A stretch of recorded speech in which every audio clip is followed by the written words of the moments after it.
I don't know, Emily. I think you're underestimating yourself. Muscle memory, you don't lose that. It's all in the body. The body remembers. The body has changed.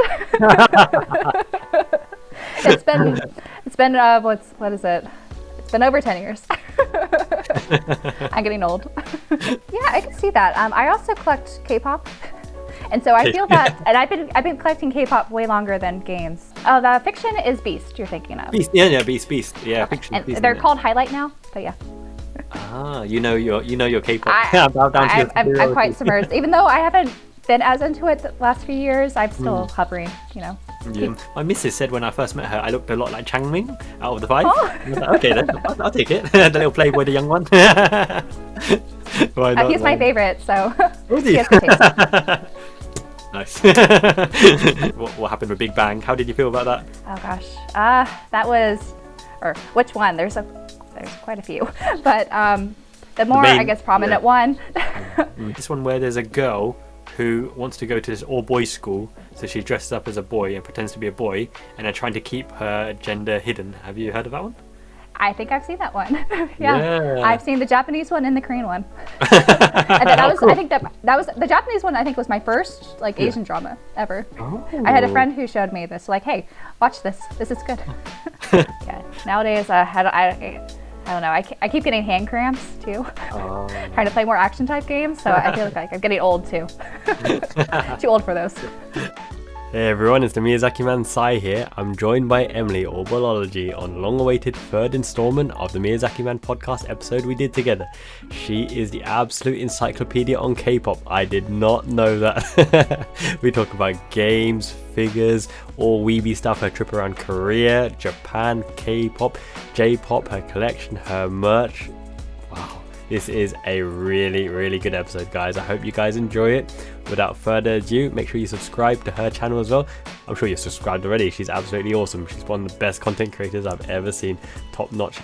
Oh, and Emily's favourite Korean boy band is 2PM. Nice. Hope you guys enjoy. Make sure to like this video, subscribe if you haven't already. Lots of Miyazaki Man podcasts coming up, including my friend the Kaseki Nut on the next ep. Hey everyone, welcome back to the Miyazaki Man podcast. Delighted to be joined by Emily again. Did you have a good 4th of July? Yes. It was good food, and we watched a movie. That was fun. Excellent. What movie did you watch? We've been going through some of the old James Bond movies, so we watched Goldfinger. Classics. I love me some James Bond representing the British lads very well. Yep. I think Sean Connery, pulled it off very well. Yep. Who is your favourite Bond out of all of them? I think it's going to have to be Sean Connery. Yeah. I haven't watched all the Bond movies, especially not like the middle ones. Okay. But the more like the late ones, like we've been going through them chronologically now. So Yeah. Very good. Did you play GoldenEye back in the day on N64? I didn't have an N64. Actually, my first Nintendo console was the Game Boys, but I didn't get a home console until the Switch. So there's quite a big gap for me when it comes to gaming. That is a significant gap. So catching up on the kind of console backlog and gaming library then. A little bit, yeah. I'm mostly waiting for remasters, but I've been dabbling a little bit into emulation too. To get some of the gaps out of the way. But it's so hard to keep up nowadays with all the new games. It's been overwhelming. It's true, especially 2023, right? So many remasters and remakes and long overdue ones, right? Yeah, and just some big titles like Tears of the Kingdom, Final Fantasy 16, and all the Trails games. It's too much. Very true. But no, can't complain. You know, we're spoiled for choice, so there's something for everyone. That's true. And if next year's a dud, then we'll always have the carryover from the previous year. Yeah, it never ends. Yep. Quality, and that leads nicely to the next question. So if you were stuck on like a tropical island and you only had one console, the console is obvious. I know you're going to take your Switch, but which is the game that you take on with you? So it might not be necessarily your favorite game, but one that has replayability, something that can keep you occupied. Right, it's getting long. Yeah. Maybe it's because I'm not very far in it yet, but probably Tears of the Kingdom at this point. And that just has so many possibilities. And yeah, I'm only like 10 hours in, so I feel like I've only tapped the surface level of that game so far, and I'm sure there's at least 100 more hours in there. At least, yep. And replayability is absolutely through the roof because action, adventure, music, everything. It's got everything, right? Yeah, and all the building stuff, like you could be super creative.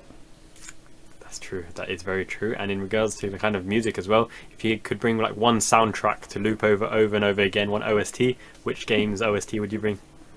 That's tricky. Well, my favorites tend to be the Falcom OSTs, or I love Xenoblade too. Oh, yes. So it's hard for me to choose between those. True.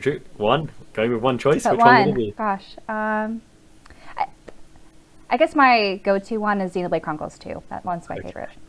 Yeah. It just has so much variety, and it's fun.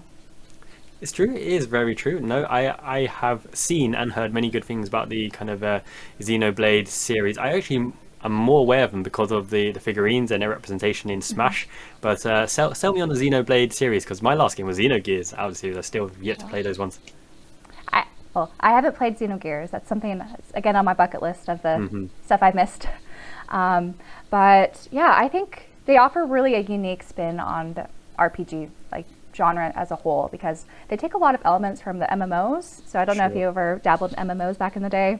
Yeah, but they really kind of finesse it into a single player option. And so it's really fun to all the different party formations and the combat styles. I think really fun, and with every iteration of all the games, they kind of refine it, and so it's really cool to see kind of the evolution too throughout the franchise. Makes sense. And actually, with the recent Future Redeemed DLC for Xenoblade Chronicles 3, it's really cool how they pulled all the storylines together, because before they seemed somewhat self-contained. There were some references here and there, but no one could really kind of puzzle out what the whole mastermind behind everything was. But Future Redeemed, I think, nicely kind of brought back some things together. Absolutely. Very satisfying way. I love when that happens. It's like the kind of big payoff at the end of it, where you get the kind of representation from multiple games and it all kind of traverse each other and help each other out to something. Yeah, I love that. I love that with the Trails games too. So I feel like if you ever want to get into either of those, it really, you have just so much, I guess peak fiction is what people like to call them nowadays. Yeah, I love that. I love that, especially because Trails, they went for the kind of long game, right? So you play through the series and there's something for everyone, right? The kind of the long payoff, and people are really starting to see it now. And the kind of Trails in the mainstream media has blown up this year. I've seen so much good things said about Trails. I think that has to do with the localization. Before, there was a gap because they skipped the Crossbell duology, so between the Sky trilogy and all the Cold Steel games. And now, this week, they're coming out with Reverie, which is supposed to wrap up, all the Crossbell and Cold Steel games arcs and transition into the new ones that haven't been localized yet, but hopefully next year. Yep. No, I'm sure there will be. The fan base is absolutely exploding on that now, and the kind of wide garnered attention on that game. I think it's really at the forefront of people's minds, especially with the kind of JRPG channels covering the variety of series, the Eve series, the Trails series. Obviously, Persona's obviously going to be mainline for a long time. I think all of these kind of Live Alive and all this old school stuff that people never heard of before coming into the kind of forefront of people's attentions. I really think JRPGs and RPGs as a topic on YouTube is something that is now, prominent and very well chosen. And speaking of which, on the island again, you have one RPG buddy, online content creator. Who would you take with you on the island to keep you entertained for a while? My buddy? Oh, that's hard. I've made so many friends. I don't want to exclude anyone. Oh gosh. I guess I will have to go with one of my first friends I made here on YouTube. His name's Jay from Cold Nights Gaming. He does JRPGs, but he also does horror stuff too. But we've been friends since the beginning, really. So very good. Yeah, the sentimental value as well as good person and entertaining person. Yeah. So makes complete sense to me. And let's say, for example, okay, great. That island has everything you need now. You've got your Switch, you've got your friend, you've got your OST, and it becomes a game in itself. You're going to make your own world, your own kingdom, your own game. What kind of game would you make on this island? Would it be world building? Would it be exploration? Could it be a battle game? Is it an MMO? What would you turn your kind of story stuck on this island into? What adventure?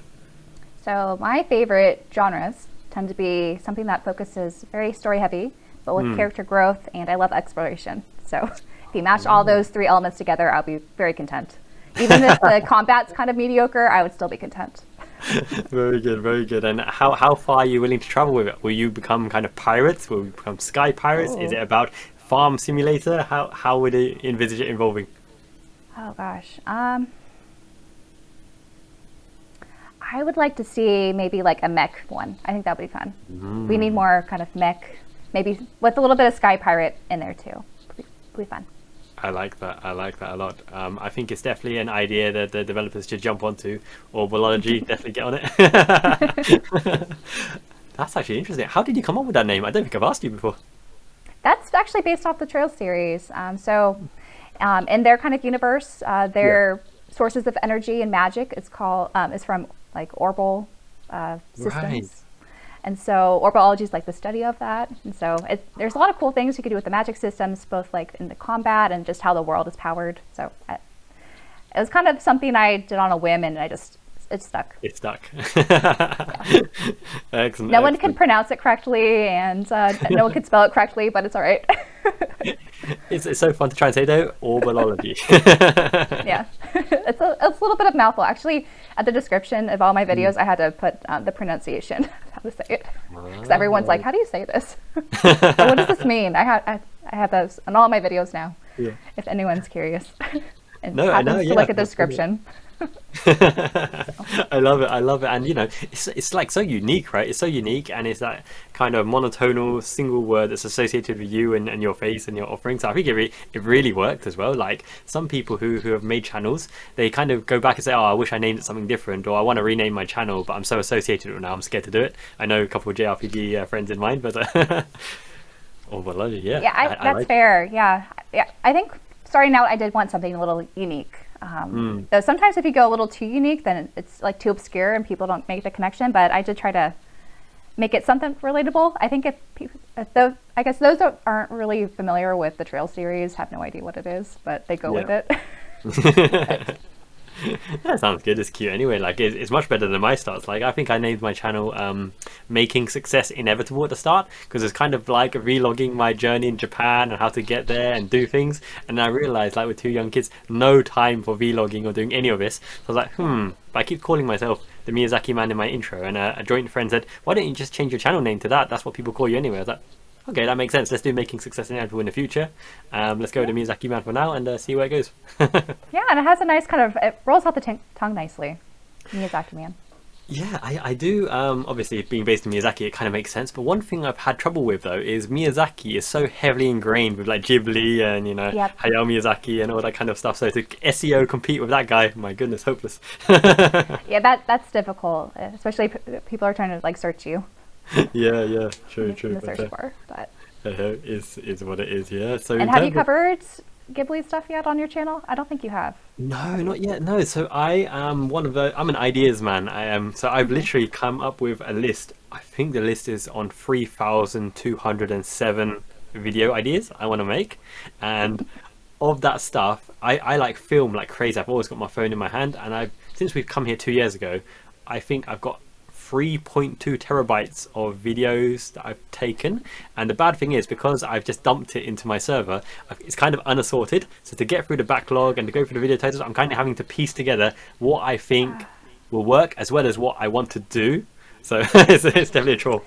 Yeah, that's tricky. Like for me, when I film something, I have to edit right away. Otherwise, it's just going to sit there and let's stop working on it and move on to the next project. yeah no, I feel you completely. And speaking of which, like going into different topics like anime, Ghibli, games, Japan life, when you do your channels, well, obviously, you know, the core of it is based on kind of games and your collection and reviewing stuff and news, but when you go into the kind of figure collecting side of it as well, do you find it easy to balance between the two different types of interests and niches, and you know how YouTube gives you those organic impressions based on the topic? Like how do you see it? I guess because my channel is more focused on the collecting side for games, when I do present like figure unboxings of RPG characters, that sometimes draws people from that area to those videos.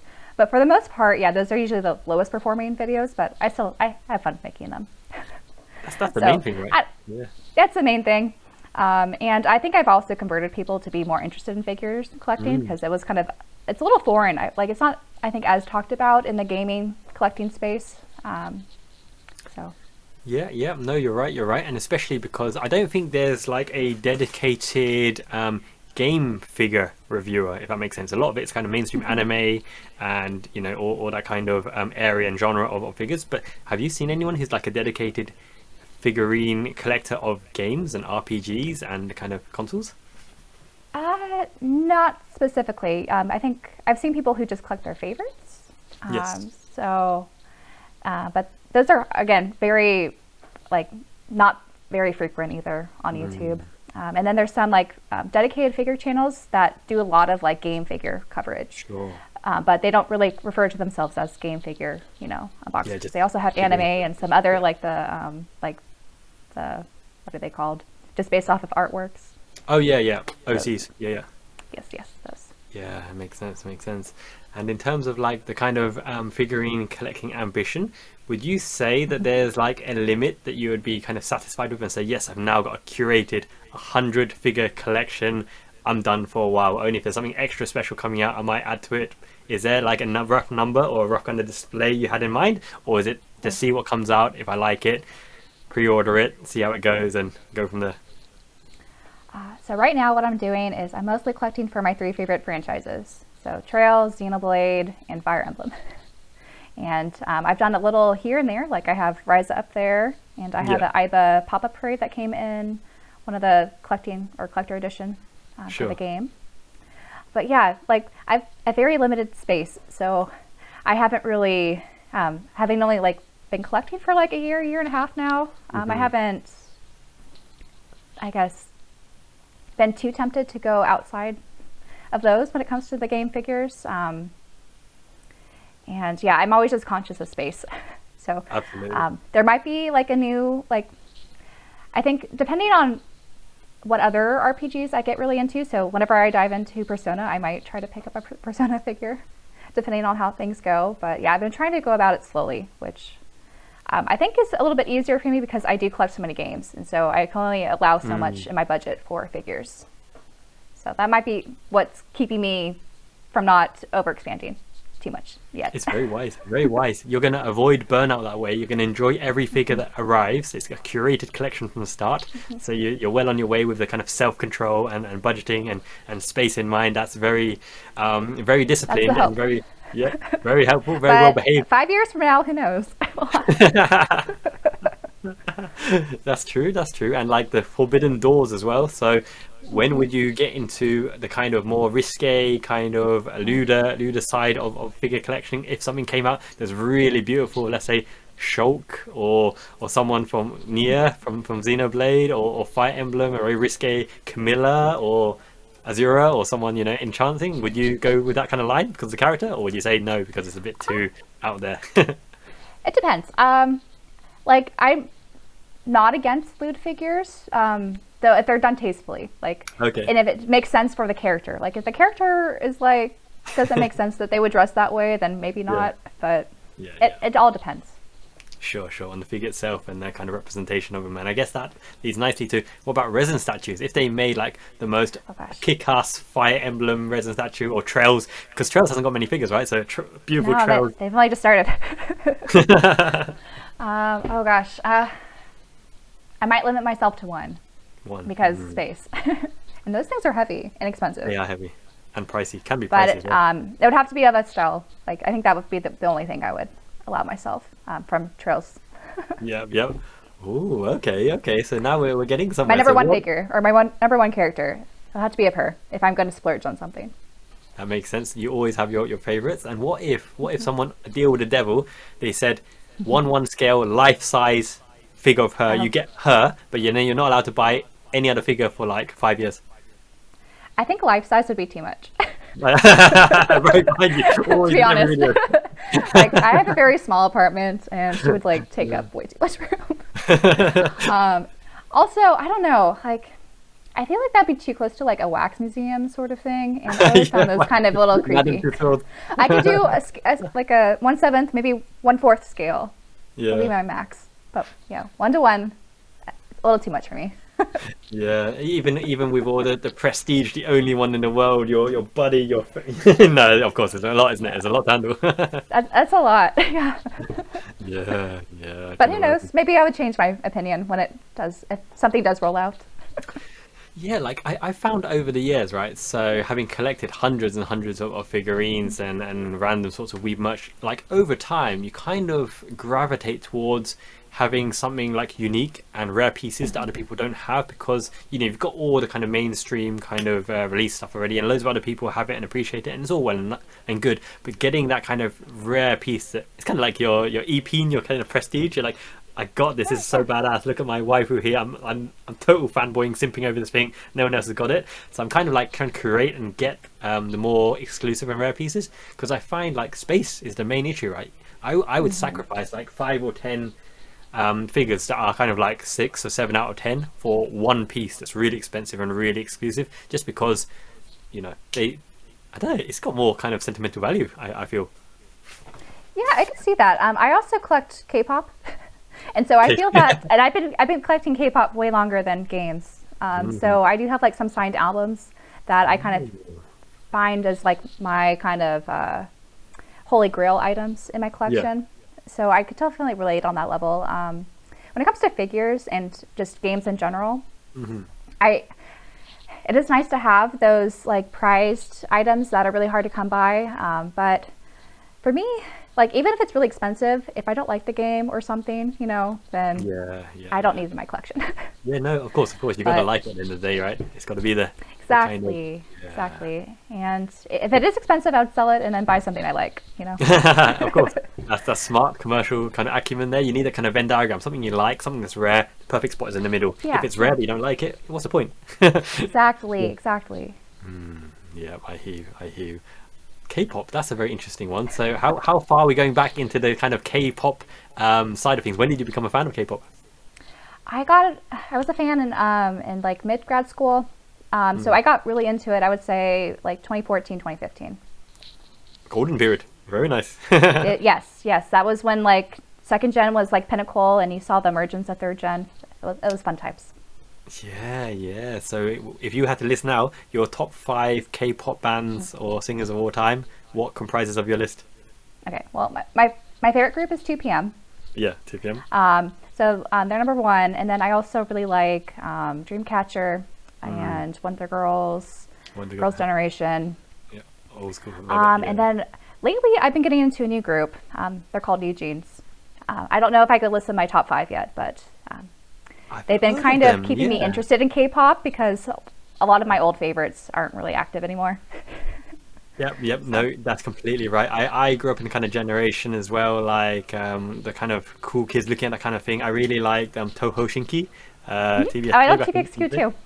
Yeah, they were awesome. Toho Shinki 5 or the 2, the duo? So I grew up with the 5, but I was still a fan of the 2 as well, even when JYJ broke off, because of their little and split and whatnot. The songs I can still listen to today, the dance moves, I thought, wow, this is badass.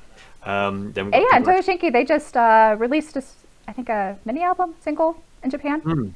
Like, what's that called? Lime and Lemon. Yes, that's right. I still follow them too. Yeah, no, of course. They are my number 1. So well, you being in Japan, they're super active there. Have you been to a concert? I want to go. I really want to go to concerts. You have to go. They always look so fun.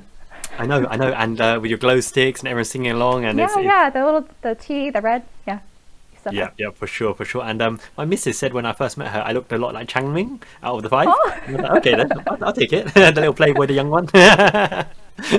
Why not? He's my favorite, so he has the taste. Nice.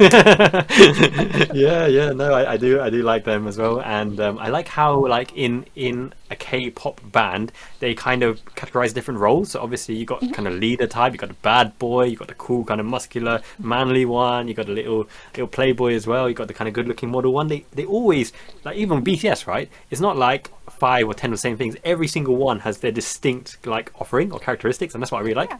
And they also have their distinct role within the music too, which I always thought was interesting. Or like the lead dancer or the main vocalist, the rapper. Yeah, that's true. That is. Those who handle, I guess, the variety side more helps the others. Yep, and the dancing and the kind of skills matrix. Like, I don't know, it might be more of a J-pop kind of thing, but there's a lot of bands like Exile and other bands where there's only like it's an 8-person band or something, but only 2 singers. The rest of them are just dancers, but they form the whole band. And I don't know, in K-pop, nearly everyone can sing in a K-pop band, can't they? or There rap? are some exceptions. I would say sometimes the visual maybe doesn't have as many lines. Yeah. And also if they are a band, like if you follow, let's say, like Day 6, I think the drummer doesn't sing. Maybe for one song he might have sung. And then FT Island, the drummer doesn't sing really. I love FT Island. Yeah. No, they're great too. I saw them actually in Japan the one time when I visited. Yeah, they're great. I saw them for their No Shadow tour, and they're amazing. Yeah, just FT Island. What was this? Did they sing Fiction? Fiction, is it? Oh, the Fiction is Beast you're thinking of. Beast. Yeah, Beast. Yeah, Okay. Fiction. And Beast, they're called Highlight now, but yeah. You know your K-pop. Bow down to your I'm quite submerged. Even though I haven't been as into it the last few years, I'm still hovering, keeping up a little bit. Actually, the youngest is getting married. Oh, the gossip train. I like it as well.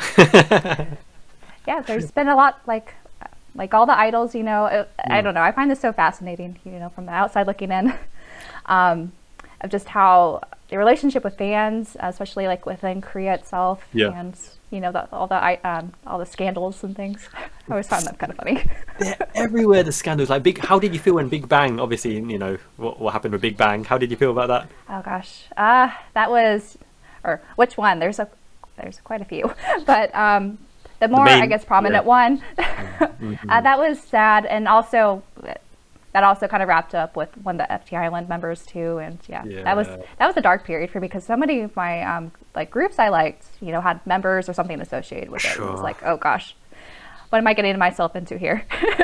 I know. It's the dark side. It's devastating, when that kind of news breaks.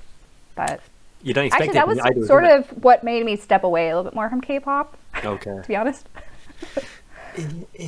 Yeah, as a consumer, right? Obviously, what we see and what we get is amazing, but behind the scenes in Korea as well, it's a little bit shady. And I think K-pop does such a good job at making you just emotionally attached to these members and like wanting to root for their journey through their music career or acting career or whatever. And I think reminders like these scandals do kind of remind you like a reality check. Like I wouldn't say I was that like deep into it, but I was, following it pretty closely. And it's, you don't want to get too deep into those. Too immersed in it, as these people become sad and absolutely, ruined because of their attachment to that, and the image, it just shatters. It does. Yeah, but no. I think if they adapt more of like a Western, kind of entertainment thing, it might be a little bit more palatable, True. It'll be interesting now that BTS kind of broke that, the Western market. See how things change over time. Yeah, no, fingers crossed. I think the producers and those big companies that back the talent they're way too powerful, aren't they? They pretty much run the whole entertainment industry. Well, I think there's been some companies buying out other ones, like Hybe, who has BTS. They've been buying out all these other little companies. They almost were trying to buy out SM Entertainment, which is the other big one. Yeah, monopoly. But definitely monopoly worthy. But would be good to see them like in Korea. Have you been to Korea before? Yes, very shortly. That was right before I went to Japan for the first time. I was in Seoul for a little bit. Cool. How did you find it?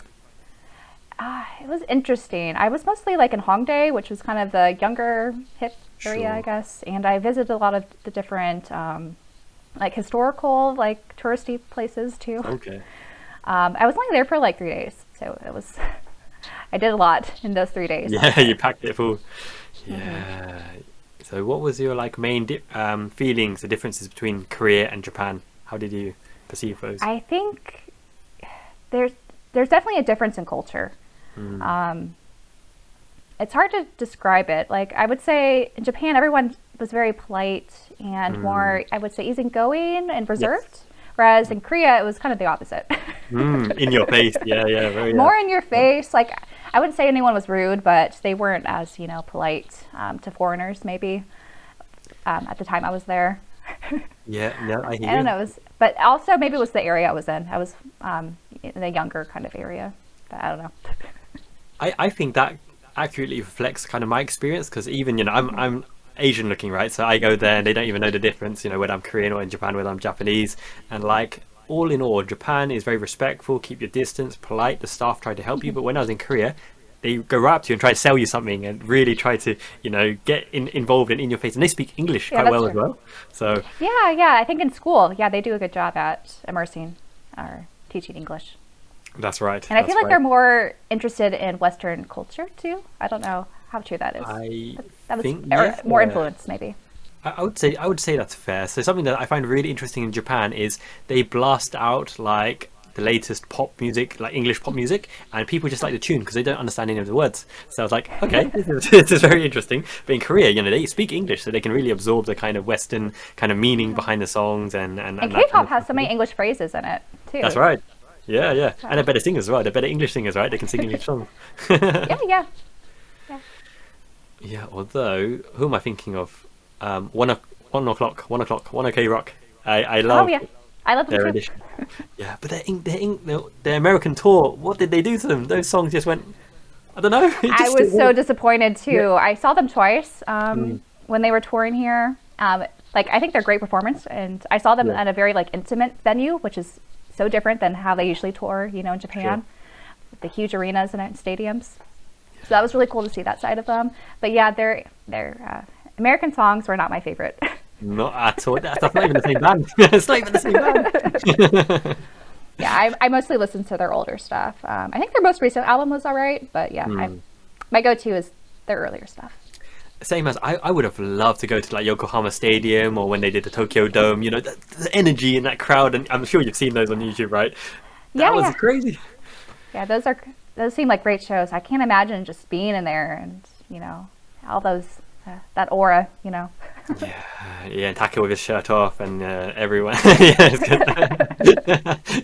That was definitely prime 1 o'clock. And in terms of the kind of last band that I saw, just trying to think back now, apart from the kind of orchestral stuff, which is like Genzo Sukuden and the Final Fantasy Tour de Japon kind of stuff, the last real kind of band I saw was, do you know Pentatonics?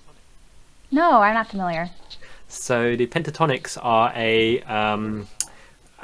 so they have no instruments. They're I can't remember the right word for it now, but there's a guy who can do the beats and the bass with his voice. There's another guy who can do the kind of beatboxing and kind of rhythm making, and then there's kind of 3 main singers, although I think one of them changed, and a cappella. That's it, a cappella. So they are probably the most famous a cappella band in the world, and they are amazing because there's no backing instruments or everything, but everything has real songs and real beats, and they cover really mainstream I feel like I'm vaguely remembering now that you're talking about them. That I've probably seen something on YouTube, but yeah. yeah, and that's probably where they base themselves. And being in the UK, and when they appeared in there, everyone's reserved and shouting their head off, but when they walked through the crowd, my missus went out and stroked the girl's hair. She's scruffing her.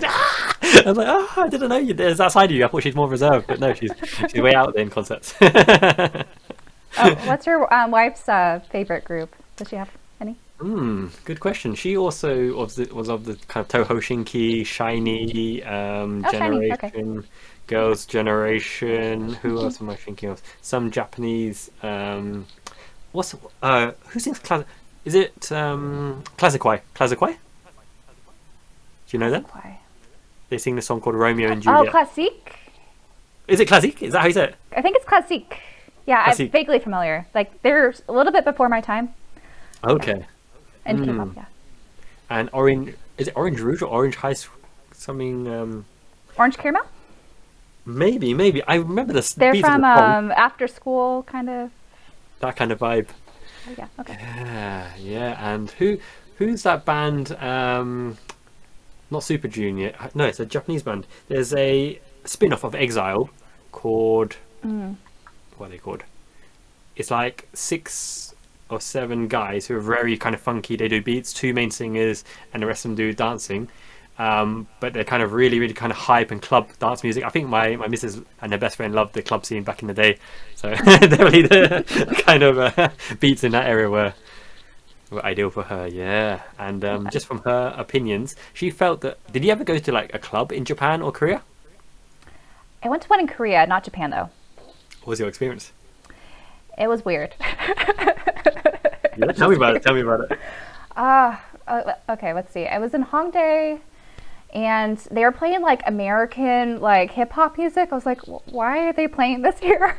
I was so confused on that, and everyone was just kind of just standing there. They weren't really dancing. I don't know. Maybe I was there too early. It was just so awkward. Wow. And there were some like tables with like food and stuff that some guys were trying to get my friends and I to like go over. It was weird. Yeah, be careful for sure. Yeah, I know. I was like, let's not do this.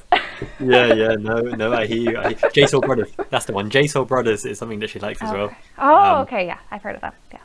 Yeah, but from her like opinions of the kind of club scene, so Japan is more kind of still Japanese, kind of like you enjoy yourself, be respectful, have a good time. But she said in Korea, nobody respects your personal space. Everyone is all over everyone else, and sometimes inappropriate hands and touchy-feely and all that, which, you know. So something like an American club? Not that I go to many American clubs, but that sounds like it. Okay. Probably, yeah. She says more sleazy in Japan. No, in Korea. I can see that. And I can see that, yeah. Less personal space there, for sure. Yeah, well, for sure. And I felt like, I don't know, where did I go? Did I go to Seoul or Busan? One of the two. I have to remember where I actually went, but it seemed by the ocean or? It's more south, more southern Korea, I think. Okay, south would be Busan then. Yeah, probably Busan, because it's the one where, like in Miyazaki, it's actually quicker to go to Korea than it is to go to Tokyo by half an hour. So it's easy access from my location. So when you next there's plan your also a ferry, I think, right? Yeah, there's a ferry as well. Yeah, well versed. you know your ways to get to Korea. Whenever I travel, I have to study it all, see what are the options. Credit to you for sure. And that's the thing, right? When you come over to Japan one day, you got to spend some days in Miyazaki, and then we'll have a little gaming tour to Korea, and very, very nearby we'll have some good food, some barbecue. You like the food? Which food do you prefer, Japanese or Korean food? I like both because I really like the spices of Korea, but I do like sushi in Japan, of course, and the ramen. Oh, nice combination. You can take your spicy food then, yeah? Yeah, I like spicy food. Okay. Not too spicy. Like, I wouldn't say I'm like a veteran in spiciness, but I do like spicy food.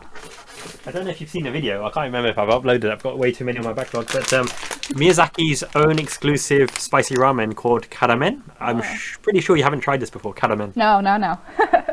How spicy is it? So that's the thing, right? I'll send you two packets along with your other goodies, so you can try this out. But the kara level goes between 1 and 100 in some places, and you can make it as spicy as you want to be. But when you make it up to like 100, it's not even soup anymore. It looks like grinded lava. Curry or something? Oh. Yeah, it's really it can get really hot, as you can see with the infernos on this kind of thing. But each of these packets are actually pretty pricey. Like for an instant packet of karamen, because it's exclusive here, it's about $10 for one packet. Right? Huh. Yeah. Crazy for ramen. Yeah, I guess with the powder packet, can you like stretch that over multiple, I don't know, like different noodles? I think it's possible. Reuse it? I don't even know if there's powder in here. Like the noodles in here are quite unique. They are translucent, see-through, very chewy. Oh, the glass noodle noodles. kind of? Glass noodles, but it's actually like more. How do I describe it? It's like soba root, so it's very chewy. The glass noodles, the mainstream ones, are more kind of from the Chinese side of dishes, but this is unique. You're going to try it anyway. You're going to get them in the next month. I'll try it. I'll let you know how it goes. For sure. Karamen or oishi. Very good. What about the language? How far did you get along with your kind of Japanese or Korean language from K-pop and J-pop? Just picking up phrases here and there? Or? I just pick up a couple of words here and there. Like when I was traveling, I wanted to I used an app to like get the basic like Hangul and kanji, but it's all gone now. I haven't kept up.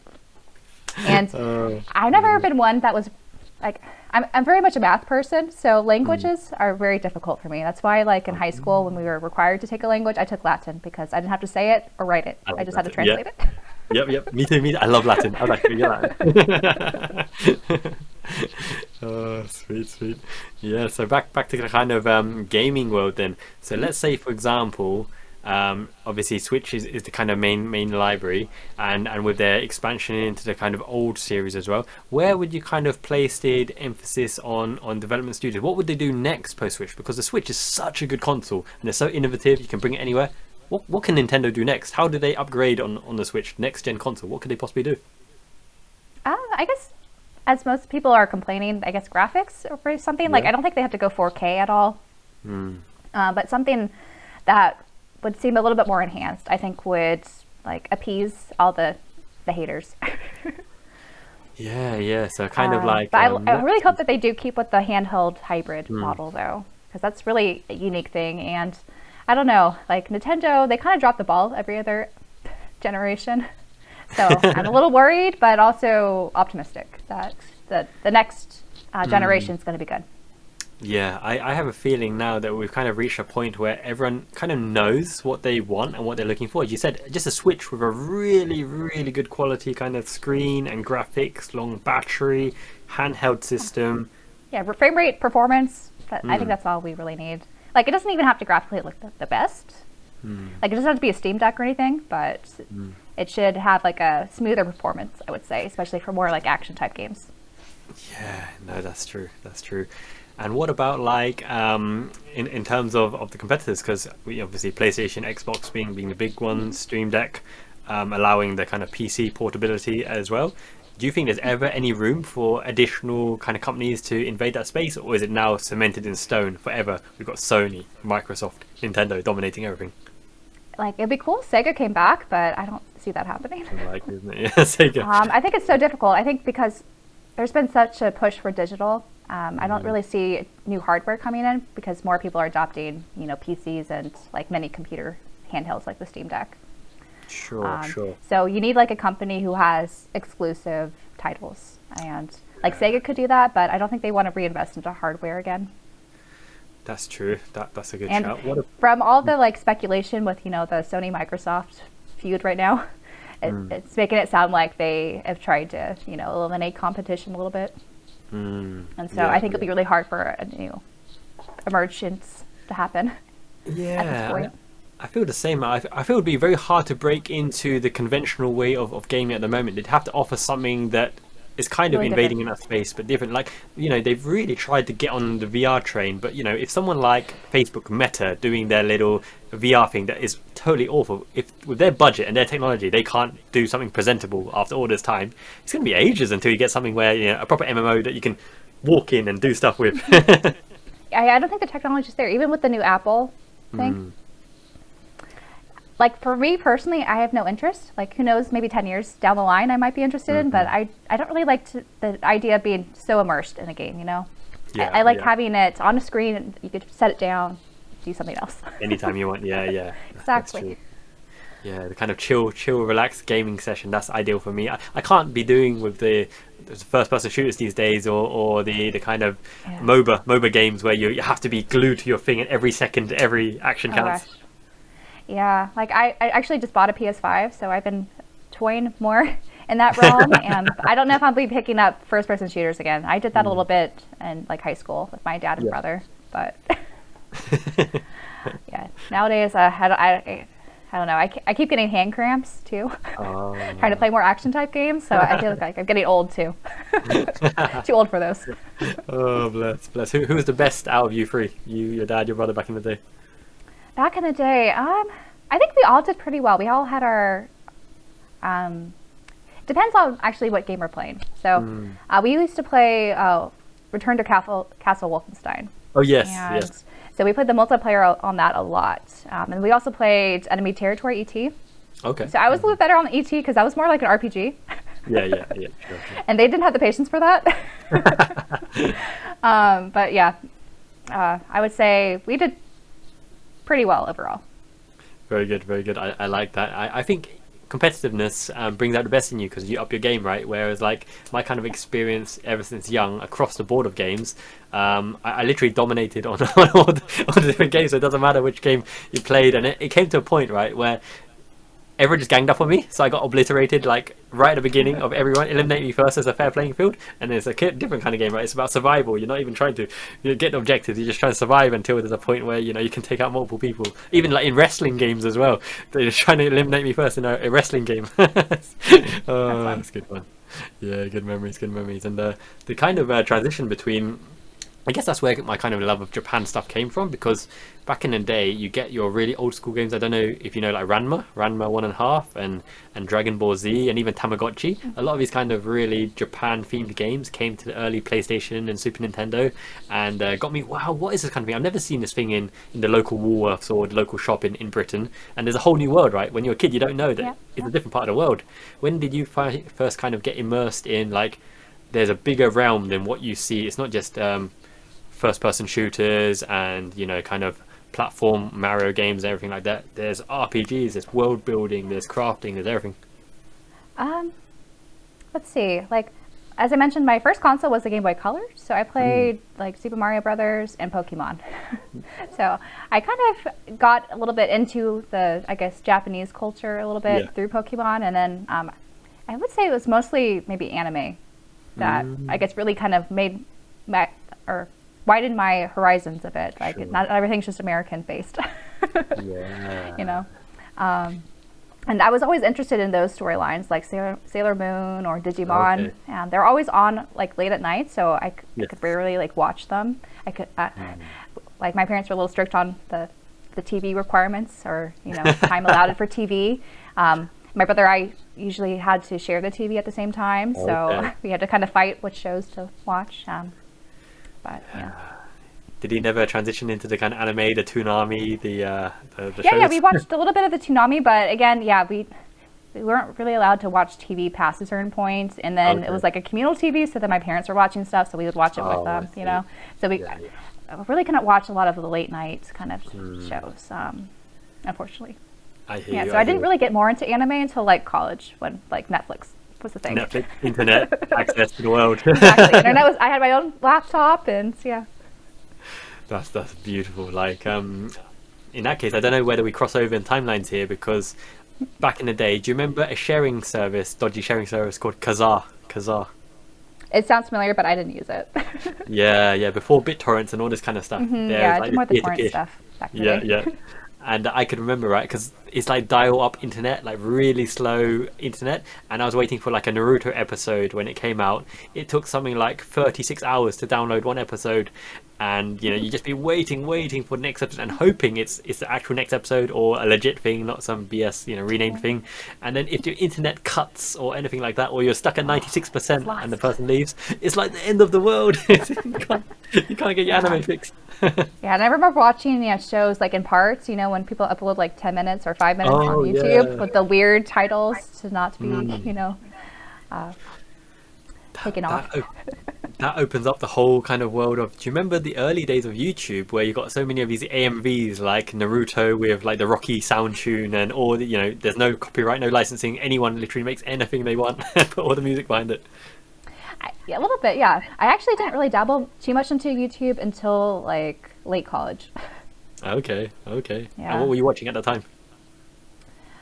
I was mostly like music videos, and I didn't really watch a lot of YouTubers or anything. I didn't really, again, I guess I didn't get into more of the social side of YouTube until like I got into K-pop, where I was watching people unboxing, you know, like K-pop albums and learning more about like K-dramas and things like that. So yeah, I don't know if that was, or how popular YouTube was when I was like, I'm a 90 line person. So I'm 32, so I don't know if I like, I don't want to say I'm like ancient, like that time, but yeah. I'm not much far away. I'm 34, 35 this year, so definitely we must have crossed over a lot of the mainstream stuff. Yeah. Indeed. And but now is the prime, right? Because now you know about the stuff, you've got the money to afford it. Hopefully you've got the time to play it. So now is the real kind of enjoyment period, right? It is, though it's a little overwhelming. But just trying to balance it all, you know. It's true. There's so many games, so little time. That is the biggest pet peeve of mine. There's so much to do and to see and to experience. It's just a time thing. How do you fit it all in the time? But I guess like the ones that you have played kind of stick with you, because how many of the Paths of Free Houses did you complete? I did 1.5. I need to do more. It was tedious for me to go back to the beginning stages. Yeah. And I always just felt like overwhelmed. Like, okay, how do I max out everyone, or min-max things? Because that's what I try to, but not like competitively. Like in my I try to work it out myself, and Sure, then sure. sometimes I sometimes overthink it. Oh, I love that. I love that. As an overall kind of game, then, what would you say are the strongest parts of Three Houses? Like, for example, the character development, the characters themselves. What kind of score would you give it out of 5, and what would be the highlights of the characters? Definitely, I think the character progression and how they changed after the time skip was the highlight, and their interactions. And I think they did really a good job with the social elements too. Yeah. And it made so many people just feel so attached to all of them. Yeah. Myself included. Yeah, sure. But yeah, it's hard for me to score things because it's all relative. From And your I can't perspective. I feel like the game to compare it on that character level is Persona, which I haven't played. So Okay. so it's hard for me, I think, to relate it on that level that most people would relate it to. In comparison Yeah, to I think game 4.5. I think they did a good job. 4.5. Very good, very good. I like that. I felt, well, I don't know, we've only played like one path, right? I played like one path, the Golden Lion one as well. So in terms of that cast of characters, I really liked the interaction, a bit goofy, probably a little bit less serious than the other two paths. And I knew some of the characters already from Fire Emblem Heroes on the mobile, the kind of gacha game. And the designs, I thought the designs were really, really pretty for characters, very unique, the kind of place that they came from. I like the relationship element, right? You can grow the relationship between different pairings and you kind of see the story kind of unfold out. So I would probably give it a solid 4 for the character perspectives of the ones I know. But one thing that I really, I don't know, the story, how do you feel about the story of the path that you played? I thought it was alright. Like, I played the Golden Deer too, and I hear that's the weakest. I hear the Blue Lions and the Black Hawks are supposed to be a bit better. Yeah, So definitely that's more also deep. made me a little hesitant to go back into it. True. Spoilers. Yeah. Yeah, that How did you feel? resonated. I felt just as the game was getting good. Now I can't remember the name of the path. Golden Deer, maybe. It's the one where like the Claude, ancient, the ancient bad guy got revived, and then you gotta do him in basically. But I felt just as the game was getting good and getting interesting and building something, it ended. Like Yep. it was much shorter than I It felt thought. very abrupt. Yeah, suddenly he appeared out of nowhere, and then you KO him in the next like few hours, and I was like, that's it. That's literally Yeah, it. I feel like that's incentive just to replay it on their part instead of totally flesh it out to see, how it is on the other perspectives. Is what I hear. Which I Yeah. don't know if I like that type of storytelling personally. Yeah, questionable for me, and especially because like nowadays, I don't know if you do this, but games with multiple paths, a lot of people play the path, maybe play second path, but watch the rest of them on YouTube, watch let's plays, or watch spoilers, or just I the use a cinematics. guide, Okay, yeah, so that's my cheat. But yeah, like I don't like games that don't really, what's the term? Respect your time. I feel like Three Houses doesn't really respect your time unless you're really into it, which yeah, I'll admit, like coming from the 3DS Fire Emblem games, I really enjoyed those. So I was a little bit, I guess, let down with how they went about things in Three Houses. Like I thought it was good, but it just wasn't what I was looking for, I guess, when I was playing yeah. it at that time. I understand that for sure, and I guess like then an overall score for the story, I'd probably just give it a 3 out of 5 because it was nice, it was kind of heartwarming, easygoing, nothing too serious. But it literally just ended where I thought it's starting to get good. Yeah. And it's just trying to make you, play all the other routes, which I don't know. The monastery stuff and was just a little too. Yeah, exactly. So what would you score out of 5? I'll give it maybe a 3.5 because 3.5. from what I've heard, the other routes are better than the Yeah. one we played. That's fair enough. One thing that I did really enjoy though was I thought the music was a really, really kind of nice soundtrack. It was really upbeat, even the opening song, the different pathways, around the castle, everything really was a nice beat that I'd happily listen to again and again. So I really enjoyed the OST. How did you feel about it? I don't think it was super memorable for me, but I think it was better than Engage, which was definitely not memorable at all for me. I can't think of a single song, honestly. On Engage. Yeah, which was I thought a little disappointing, but when I was playing it, but Yeah, no, Like, music that definitely works. enhances the experience. It doesn't have to be there, but it's nice when it is. Yeah, no, I think you're completely right. Like, it's not like one of those all-time great OSTs for me. Is Genzo Suikoden, kind of Xenogears, Chrono Cross, Archipelago, kind of Final Fantasy VI. I think it fit the game, it fit the environment, and Yeah. fit the kind of easygoing nature of it, and that's probably But the highest. yeah, it I wasn't could put. it wasn't like a standout, but it synced nicely. I'm giving it a 3.5. 3.5. How are I you? give it a 3. 3. This is the lowest score yet. Oh my goodness, 3 out of 5. So if 3 out of 5 is free houses, how much would you rate Engage? The soundtrack from Engage. I don't remember it, so 1.5. No, I'll be generous. A 2. 2. Okay. Yeah, it is very generous. Yeah. Interesting. Yeah. So Fire Because Emblem has a like lot. I don't remember it being jarring. Like whenever an Yeah. OST is jarring, then I don't like it at all. But as long as I don't like remember it or the things, Yeah. I hear you. There's actually interesting one. Like Persona 3 is getting remade. So there's the remake of it. So it completely crossed my mind that when I looked for the OST of Persona 3 and the tracks played, I was like, this isn't quite what I remember from the songs of the track. It's a different speed, it's a different beat, the lyrics are still there. And then I looked for remixes and all this kind of stuff, and apparently the version of Persona 3 that I played had an option to choose the remix beats in it. I don't know if this was a fan or cracked or whatever chipped PlayStation back in the day, but the remixed version is so much better than the original OST, so I'm really hoping that they include it as an optional choice, even though they may or may not, unless they remaster music as well. Is there any games where you prefer like a remixed version of the soundtrack as opposed to the official one? The one that comes to mind immediately is Dragon Quest XI, when they remade that, because everyone was complaining about the original before they did the Elusive Age definitive edition. But yeah, I can't think of a remix that I prefer. Usually, like in my downtime, I listen just to Falcon music, and I always like put it on shuffle, the originals, the remixes, so it all kind of blends together. Yep. Good feelings all around.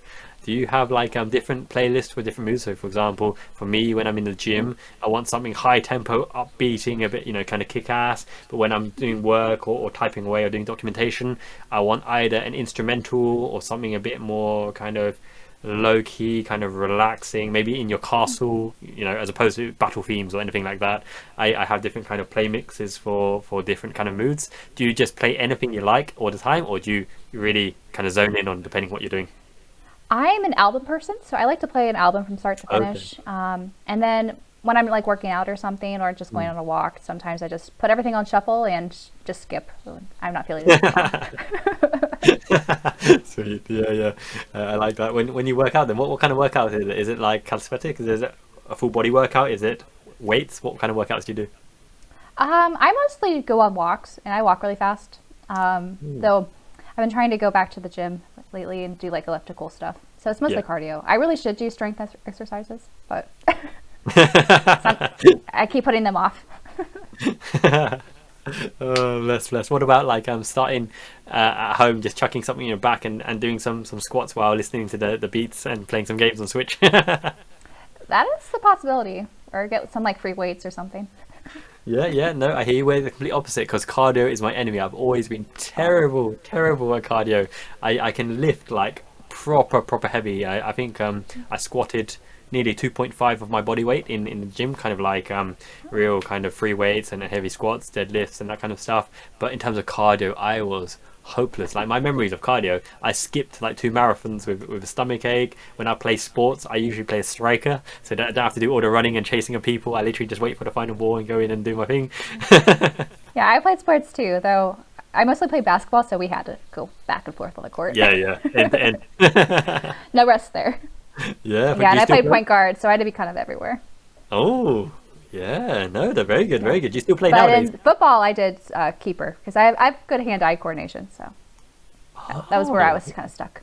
And So you're then quite skilled, I also liked midfield for soccer, football, back in the day.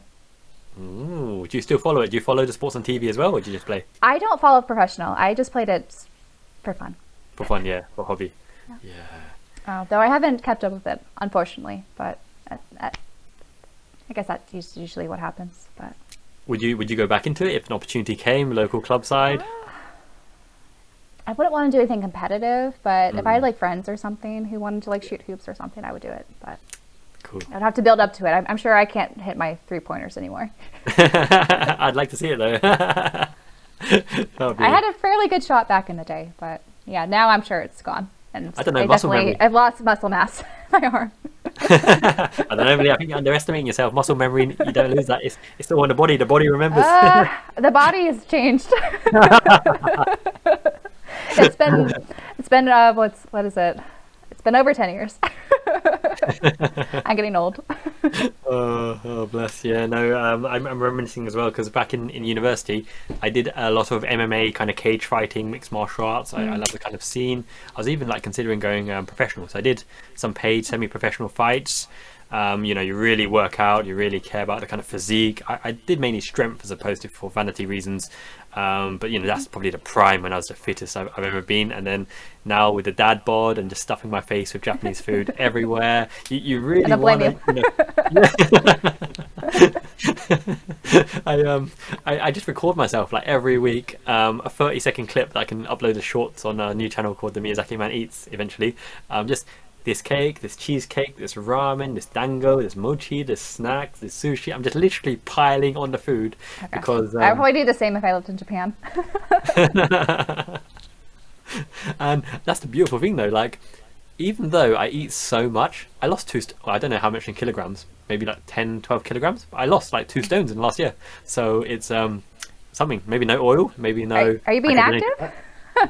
Burning the moss somehow? It might chasing be the your kid around. Yeah, that's it. He's unlimited energy. It must be that, chasing a kid around, eat more, chase more fun. Yeah. Good times. And that's why like I always enjoy these kind of casual chats, because it's just two friends having good kind of weeby banter over figures, games, life, universe, everything. Yeah, this is ideal start session before my work shift. Wicked. No, we've literally like come up on the hour mark now. I can't believe this is session 3 of what intended to be like a single long session. It's just the time has flown by. Yeah, it has. Yeah, I think we were just set on talking about Fire Emblem figures, and now we've delved in a lot of different topics, including K-pop, which I was surprised. Yeah, we talked about, wow. But yeah, it's fun. Amazing. I've learned so much about you that I would have never known from just your videos, and I'm sure everyone loves to watch behind the scenes of the creator. We'll see. Like I mentioned it a little bit, like when I did my room tour, I had some K-pop there. I'm like, I do collect K-pop, but I didn't show my whole collection because I feel like people will be like, that's a bit much. I know people love excessive, kind of over the top goods, and K-pop scene is huge, right? All the fans were. Though I don't collect like 2PM. They're the one I mostly collect for, and they're not that popular anymore. But though Junho's doing well. He's in a. Have you ever watched like the K-dramas or any J-dramas? Yeah. So there was a phase where I was watching loads of them because we got, what did we get? We got an Amazon Fire Stick, and then we can put Cody on it, and then it had so many K series and J series. What am I thinking of? There was a Shitsuden Chocolatier, Love Shuffle, Zetai Koreshi, which is some kind of perfect robot thing, Hanayori Dango.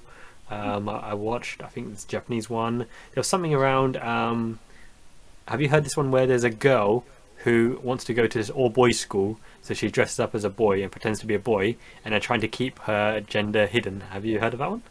I think I've seen that one. Yeah. I've seen the Japanese one and the Korean one. And that was, cool. I think that was the Japanese one. I think was my first like Asian drama ever. Oh. I had a friend who showed me this, like, hey, watch this. This is good.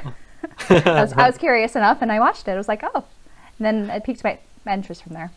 Very good. I like the series. It's like a kind of breakaway from reality, a breakaway from the world, because just so kind of engrossing compared to some of the Western series. You got obviously huge main ones and really good ones, but it's different. It's just a different feeling, isn't it?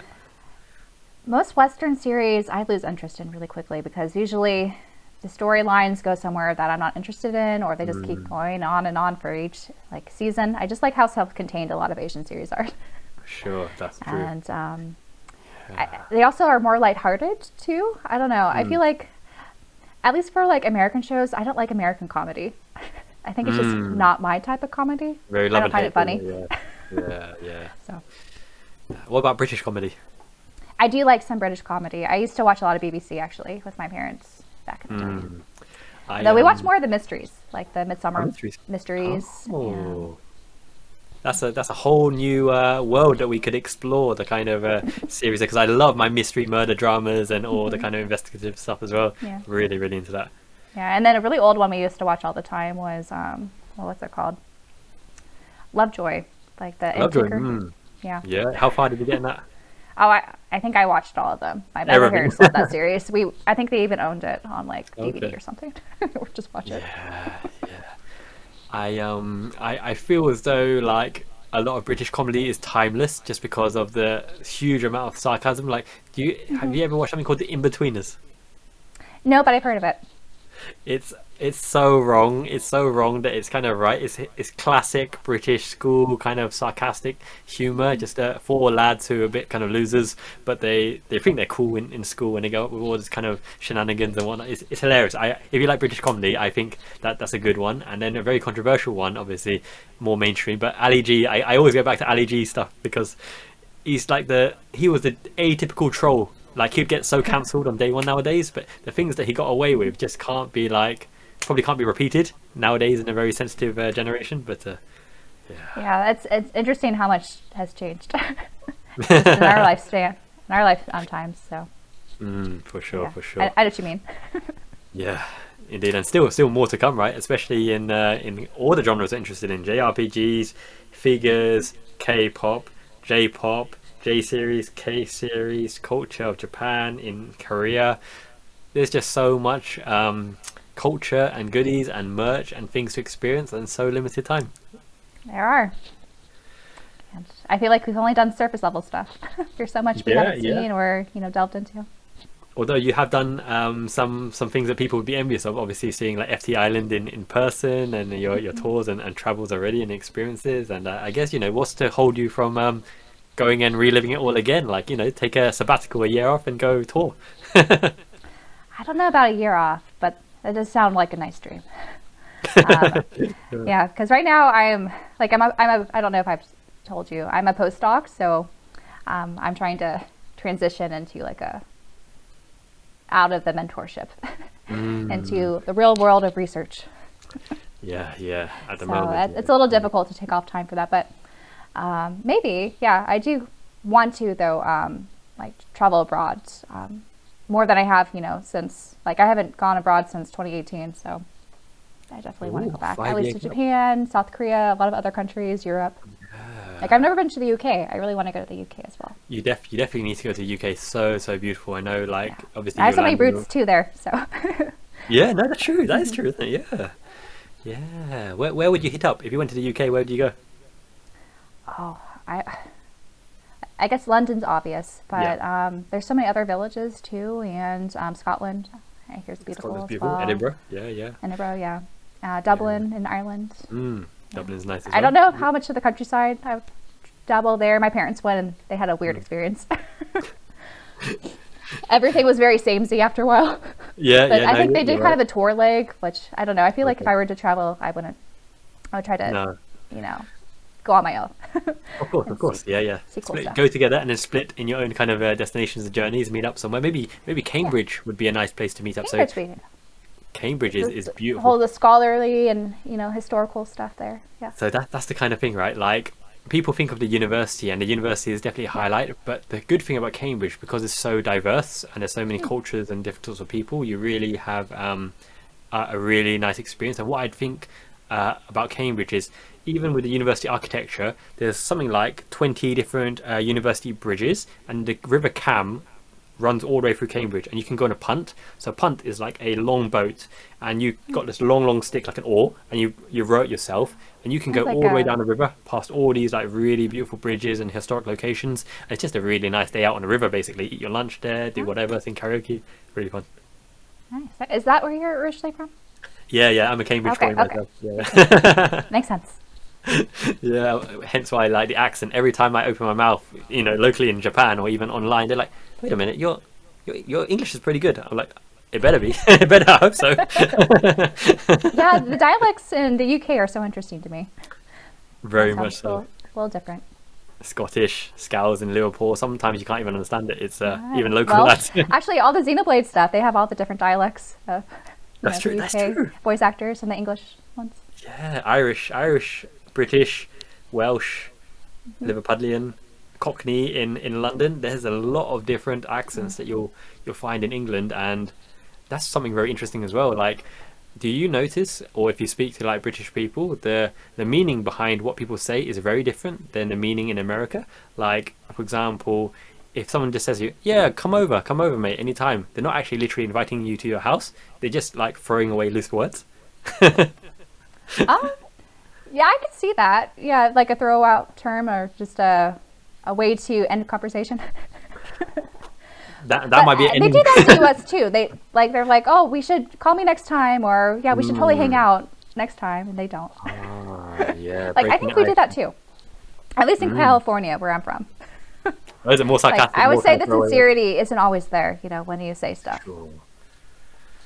Oh, that's interesting. That's interesting. Like I think I saw this comparison table as well behind like the literal meaning, what it means if a British person says it, and what it means if an American person says it. And I find it like really, really funny because obviously from where you're from, you totally understand when someone says that, the kind of intention and meaning behind it. Whereas for other people, when they're hearing that, it's like literal, right? You said the words, I'd be glad to do it. I'd be, very happy to do that. Or you're really considering like buying me that thing or taking me somewhere, or you really like my shirt or anything like that. Whereas in Britain, I find it really sarcastic. Like literally, you don't know what the real meaning behind what they're saying is unless they tell you.